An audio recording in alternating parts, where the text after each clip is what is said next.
안녕하세요. 뉴스 속 날씨 윤유라입니다. 요즘 사무실 곳곳에서 꾸벅꾸벅 졸고 있는 분들 쉽게 볼 수 있죠.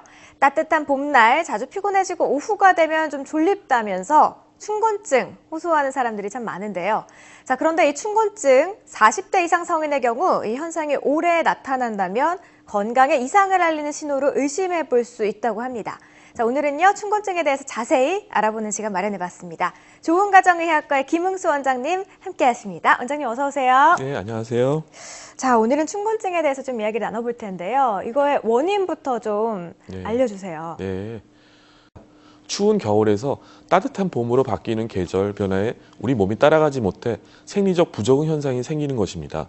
봄이 되면서 외출과 야외 활동량이 늘고 대사가 활발해지면서 비타민 같은 영양의 필요성이 증가합니다. 이게 결핍되면 더 느낄 수 있습니다. 또한 스트레스도 한 원인이 될 수 있습니다. 네, 뭐 영양의 결핍 그리고 스트레스 이렇게 예. 원인을 좀 찾아볼 수 있을 것 같은데요.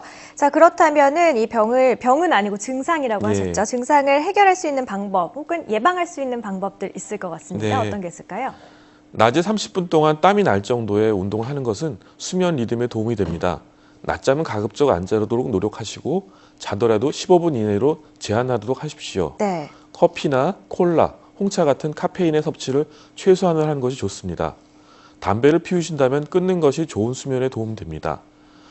커피나 카페인, 술을 제한하고 신선한 야채와 과일을 많이 드시는 것이 중요합니다. 자, 그런데 매년 우리가 이제 봄철이 되면은 춘곤증이 아무래도 좀 자연스럽게 찾아오는 증상 중에 하나이기 때문에 대수롭지 않게 여기는 분들이 아마 많이 계실 겁니다. 그런데 제가 오프닝에서도 말씀드렸듯이 40대 이상 성인들의 경우 이런 졸린 증상이 오래 좀 지속을 하게 되면 다른 질환을 의심해 볼 필요도 있다면서요. 40대 이상의 성인의 경우 만성질환에 동반된 수면 무호흡증으로 인한 졸림 증상을 생각해 봐야 합니다. 네. 그래서 고혈압이나 부정맥, 심부전증이 수면 무호흡증의 합병증으로 나타나기 때문에 중요하게 되어 있습니다. 그런데 보면은 이제 가끔 제 주변 분들을 보면은 잠깐의 좀 나른함 이런 거를 좀 넘어서서 하루 몇 번 이상씩 막 심한 졸음이 찾아온다는 네, 분들도 네. 분명히 계시거든요. 이런 분들 어떻게 뭐 춘곤증이다 이렇게 봐도 네. 되는 건가요? 1차성 과다수면을 생각할 수 있고요. 예. 잠을 충분히 자는데도 낮에 정신이 흐릿하고 심하게 졸린 경우입니다. 주관적인 졸린 느낌과 사회적, 직업적, 기능적인 면에서의 곤란과 장애를 초래하는 것이죠. 자, 그렇다면 춘곤증이랑 그리고 말씀해주신 뭐 1차성 과다수면 이런 증상들이 조금 오래 지속되거나 심하게 나타난다면 네. 병원을 가야 될 것 같거든요. 예, 어떻게 예. 생각하십니까? 심한 경우에는 기면증이라는 것이 있습니다. 네. 낮에 지나치게 졸리는 증상과 함께 자기도 모르게 1에서 15분 동안 잠에 빠지는 수면 발작을 주증상으로 하는데요. 수면 후에 어느 정도 정신이 맑아지고 잠이 덜 오는 것을 느끼지만 한두 시간 지난 후에는 다시 계속 졸리는 증상을 보입니다. 이럴 때는 일상생활에 심각한 문제를 일으키기 때문에 병원을 방문해서 확인해야 되는 경우입니다. 네, 그렇군요. 자, 우리가 보통 이제 낮에 졸림이 찾아오는 그 원인 중에 하나를 좀 찾아보자면 밤에 충분한 수면을 취하지 못하는 분들일 네, 텐데요. 예, 예. 자, 그런데 이렇게 밤에 숙면에 방해하는 다양한 여러 가지 증상 중에 하나가 그중에서 이제 대표적인 게 수면 모호흡 증후군. 예. 그러니까 이게 수면이 정상적으로 규칙적으로 일어난 게 아니라 예. 갑자기 숨을 멈췄다가 예. 이런 거 이야기하는 예. 거죠. 자세하게 좀 설명 좀 해주시죠.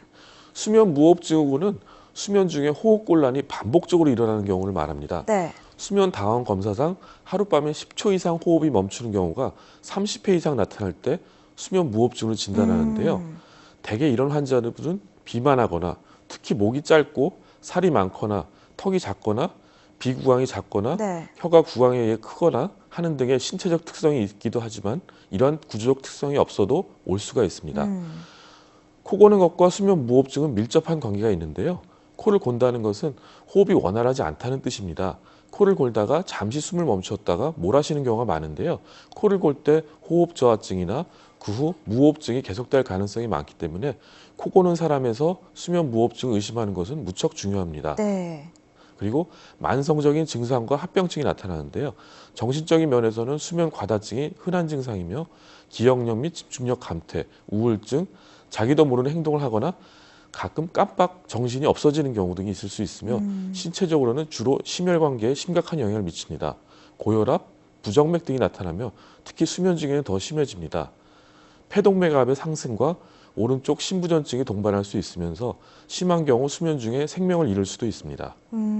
수면 무호흡증, 코 고는 것과 또 밀접한 관계가 네. 있다고 하니까 평상시에 뭐 가족 중에 코를 심하게 부는 분들이 있다면 네. 의심을 해볼 필요가 있을 것 같습니다.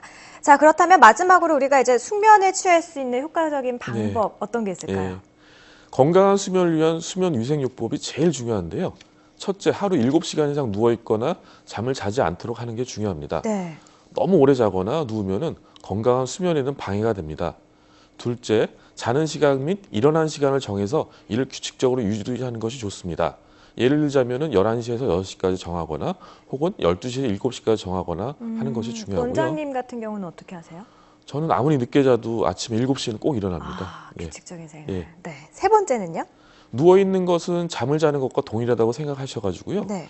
잠이 오지 않을 때는 누워있지 말고 의자라도 앉아 있어야 합니다. 말똥말똥 누워있게 되면 오히려 잠이 안 오는 역효과가 생깁니다. 저도 느꼈어요. 예. 네. 그러니까 잠이 안 오면 자야지 하고 예. 이 강박관념 때문에 예. 오히려 누워서 막 양세고 그러잖아요. 예, 특히 그게- 뭐 중요한 시험 전날 누워 있다가 맞습니다. 밤 꼴딱 새는 경우도 많죠. 네. 저 심지어 그런 경험 있거든요. 그러니까 그럴 때는 앉아 있으라고. 예, 차라리 앉아 있는 게 낫습니다. 알겠습니다. 다음은요? 넷째, 잠을 제대로 자지 못했을 때는 다음 날 몸이 힘들어질 거라는 생각을 안 할수록 잠은 더 잘 옵니다. 네. 예, 큰 지장이 없을 거라는 느긋한 마음가짐이 숙면을 돕습니다. 다섯째, 자는 동안에 시계를 보지 않도록 합니다. 시간을 알면 알수록 더 의식이 돼가지고 더 잠들기 힘듭니다. 네. 여섯째는 정기적으로 자기 전에 명상, 요가, 복식 호흡을 시행하는 것도 좋은 방법이 됩니다. 도움이 되겠네요. 자, 마지막으로 7번째 어떤 게 있을까요? 일곱 번째는 일정 시간에 저녁 식사하는 것, 또 수면 전에 과식을 피하는 것이 필요합니다. 자기 전에 배고픔이 있기에 가볍게 우유와 스낵 등을 먹는 것은 도움이 되는 것으로 알려지고 있습니다. 네. 자, 오늘 좋은 가정의학과 김흥수 원장님과 함께 충곤증에 대한 이야기 나눠봤습니다. 고맙습니다. 네. 봄이 되면 하루 이틀 느끼는 충곤증, 새로운 계절에 적응하는 우리 인체의 자연스러운 현상이기도 합니다. 하지만 그 정도가 심하다면 오히려 내 몸에 이상을 알리는 신호일 수 있습니다. 따뜻한 봄날의 행복을 느끼는 것, 그것은 바로 하루하루를 무기력하게 만드는 이 충곤증 현상, 지혜롭게 이겨내는 것부터가 시작이 아닐까요? 자, 뉴스 속 날씨 오늘 준비한 소식은 여기까지입니다. 시청해주신 여러분 고맙습니다.